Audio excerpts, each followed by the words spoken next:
mar lakteche nikech ng'anyo ni chakre na chak e dwe mar adek chal ka gima pile ka pile en gi lokruok mopogore opogore. Sani iwinjo kanyo no gai mar obila bende wacho ni lakteche kik ng'anyo wira gisebedo ka gikelo kata mana rochruok mag wuoth e kinde mamoko. Ing'eni gima kome timo is very unfortunate e piny ma kawuono e Kenya ka koluwore gi kuma wa ae higni machon.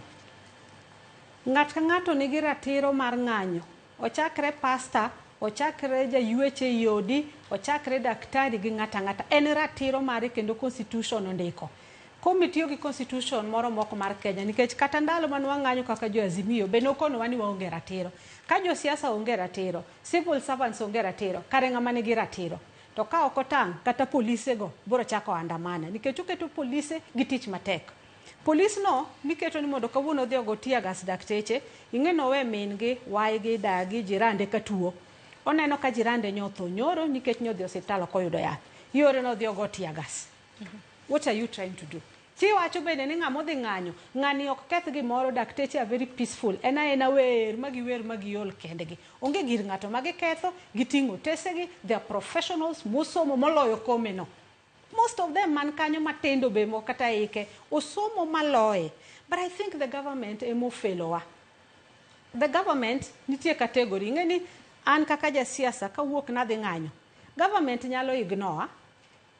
But ka daktari owuok ne dhi ng'anyo mana kaka osiepna ni owacho ni mano Nyasaye mar ariyo.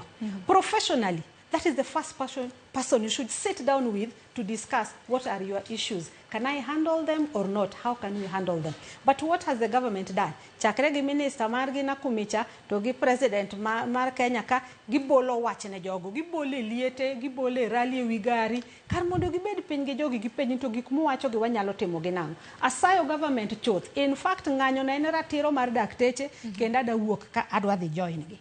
Nikech en ratiro, that is the only way ma government ni nyalo ng'e gima timore. I'm telling you, wawuondore ka wabedo ka to kidok osiptal mwalo dala ineno gima timore e kor gweng' lit mar adieri ka sirkal pod obedo dweche adek. Kata dhi mane piny mudhier machal nade jomoko nyalo ng'anyo kata japuonj kata ng'ata to daktari ok nyalo we matiek dweche adek ka pod ng'anyo. Ng'ama thiedho jotuo mano penjo maduong' nikech kata mana lakteche mosebedo ka thiethe ute thieth mag ji giwegi mago private hospitals gin bende ne giwacho ni kaka e kuma bende josiasa gi dhi e osiptal wan bende koro biro bedo kwa ng'anyo penjo